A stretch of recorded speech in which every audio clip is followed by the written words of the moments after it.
Dalam 10 menit aja, kalian akan bersinar.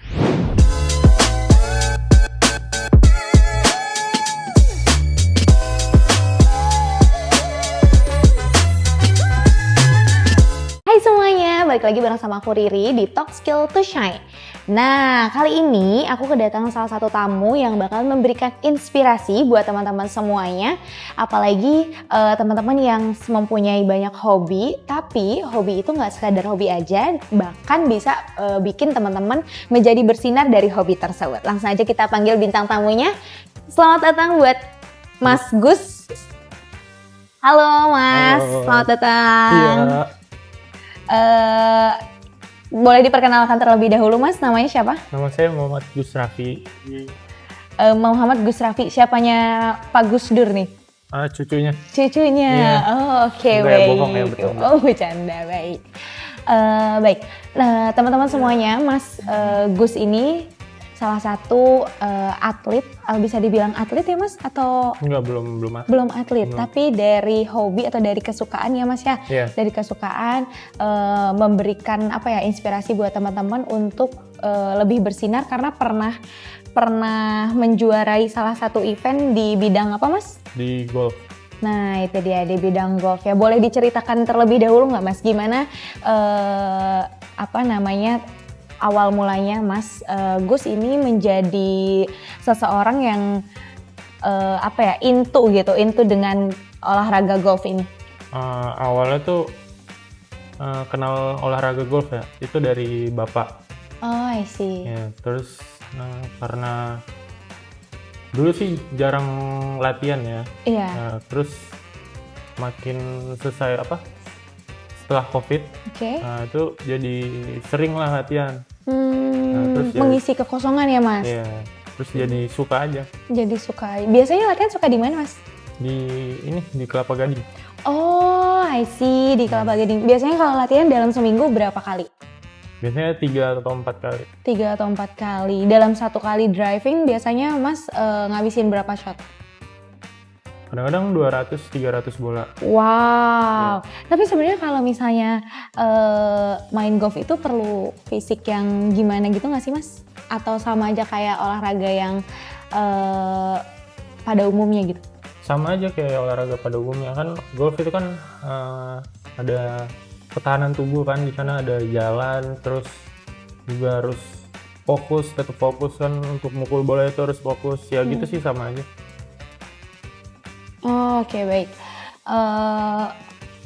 Kira-kira dari Mas Gus ini kalau misalnya lagi latihan gitu ya, itu ada kesulitan tersendiri nggak sih? Karena kan kalau golf kan maksudnya kalau misalnya Mas turun ke lapangan langsung kan pastinya ketemu cahaya matahari langsung gitu. Atau mungkin ada jam-jam khusus kayak di pagi-pagi atau di sore gitu? Kalau latihannya sih sore ke malam ya kalau buat latihan. Oh. Biar nggak panas, biar bisa fokus lah. Oh iya, gitu. biar nggak menguras tenaga juga ya Mas ya? Apa sama aja Sama sebenarnya? aja sih sebenarnya. Oh, Yang penting nggak panas aja gitu. Nah Mas, ini kan banyak banget teman-teman yang sebenarnya pengen gitu kayak ikutan atau pengen nyoba olahraga golf gitu. Tapi kadang sometimes ada beberapa orang yang memang berpikiran juga bahwa kalau olahraga golf itu olahraganya orang kaya gitu. Itu Mas setuju nggak sih dengan statement itu? Sebenarnya enggak juga ya. Kan kalau dari driving kan bisa mulai dari driving dulu. Kalau kan dari driving itu kan murah. Biasanya sekitar 50.000 sampai 200.000. Itu untuk berapa bola? 100 bola. Tapi tergantung sih di tempat di mananya. Oh, I see. Jadi sebenarnya kalau driving aja cukup di 50 sampai 100 ribu rupiah. 50 sampai 200.000. Oh, 50 kalau di sampai 200 Jakarta ribu. sini ya. Oke, nah itu tuh udah dengan alatnya atau alatnya bawa sendiri sticknya? Kalau alatnya Atau ada peminjaman di sana? Biasanya ada peminjaman. Paling itu di sekitar 30-50 ribuan lah.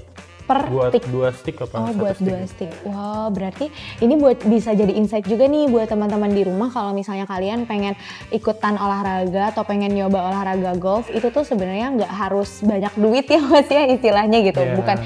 Karena kan banyak statement yang keluar kalau olahraga golf itu salah satu olahraga yang memang digemari atau banyak orang kaya istilahnya gitu yang harus datang ke sana yang mencoba olahraga tersebut. Tapi ternyata setelah ditanyakan langsung ke Mas Gus ini, salah satu golfer muda ya, ternyata memang nggak harus selalu mengeluarkan uang yang cukup banyak ya Mas ya untuk olahraga golf itu. Mungkin Oke. orang-orang bilang ini golf olahraga kaya karena kebanyakan ya orang-orang kaya itu ya melakukan deal, melakukan obrolan di luar kerja itu ya di golf itu.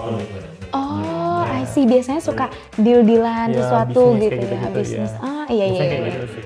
Oke. Paham. Karena memang sebenarnya olahraga golf juga maksudnya dari sisi kerennya juga ada banget gitu ya kayak. Aku tuh paling suka itu loh Mas, kalau misalnya olahraga golf itu outfitnya tuh agak yang anti mainstream gitu loh sama kayak gitu. Jadi oke lah. Cuman aku jadi penasaran deh gimana Mas Gus ini emang kan tadi bilang latihan golf ini dari mulai pas COVID kan sekitar 2 tahunan yang lalu ya.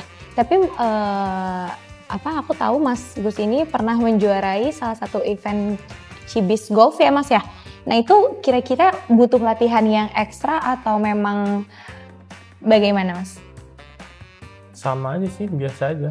Nggak ekstra-ekstra banget. Kalau ekstra-ekstra banget kan nanti pas hari turnamennya bakal capek ya. Iya benar. Ya biasa aja latihannya.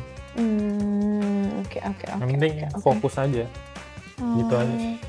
Itu kejuaraannya bisa diceritain nggak Mas gimana bisa ikut kejuaraan itu atas dasar kemauan sendiri atau memang diminta oleh orang tua, keluarga atau memang dari klubnya yang minta Mas Raffi buat jadi perwakilan? Kemauan sendiri sih. Karena udah ngerasa bisa lah. Terus ya udah ikut aja gitu. Oh, oke, mantap.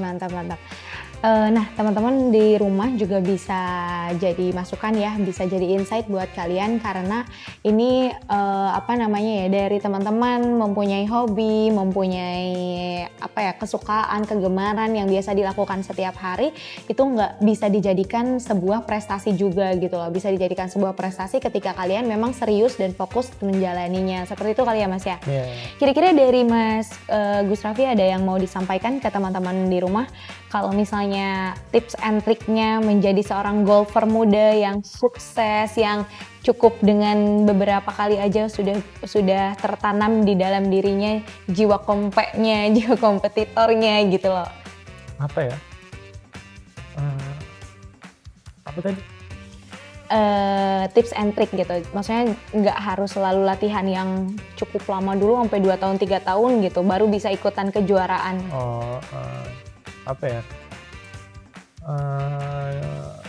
Fokus aja sih. Fokus aja. Kalau misalkan emang beneran mau, bisa dimulai dulu dari lihat tutorial dari YouTube, Instagram kayak gitu-gitu. Terus ya di rumah biasain. Kalau misalkan mau fokus di rumah biasain ya swing gitu. Swing-swingnya bisa pakai apa aja tuh Mas? Pakai sapu bisa? Sapu bisa. Oh bisa. Yeah. Ya kayak gitu sih. Nah, aku mau tanya deh Mas, sebenarnya perbedaannya driving sama turun ke lapangan tuh apa sih? Kalau turun ke lapangan biasanya disebutnya apa Mas? Turun lapangan ya turun lapangan. Turun lapangan. Ya. Bedanya apa driving Kan sama turun lapangan? Kalau driving kan cuma buat latihan mukul doang nih. Kita tahu kalau driving tuh kita bisa tahu jarak bola kita. Pakai misalkan stick 7, iron 7, kita bisa tahu 150 atau 180. Ya kayak gitu aja sih. Kalau misalkan turun lapangan kan kita udah tahu nih dari driving kita ukurannya berapa, jadi ya kisarannya ya buat driving dulu aja. Tapi sebenarnya pas kita coba driving nih, kelihatan bolanya itu berapa jaraknya itu dari mana Mas? Kan kalau di driving kan ada ini ya patokan jaraknya kayak gitu-gitu. Okay. Ya, kita bisa ngukur sendiri lah. Terus juga di driving kan sekarang udah ada pengukur bola. Nah itu bisa tahu juga dari situ. Oke. Apalagi mungkin kalau misalnya pengen ukurannya yang lebih akurat bisa yang itu loh Mas, yang driving yang pakai layar itu. Ya. Oh, itu ada alatnya. Itu ada alatnya langsung ya. Oke Mas Raffi, kalau gitu terima kasih banyak ya Mas ya kedatangannya. Terima kasih juga insight-nya, inspirasinya, motivasinya. Semoga berguna buat teman-teman di rumah yang memang mau memberikan memberikan kegemaran kalian supaya lebih bersinar lagi dari ini. Terima kasih. Ya. Berikan tepuk tangan dulu untuk Mas Gus Raffi.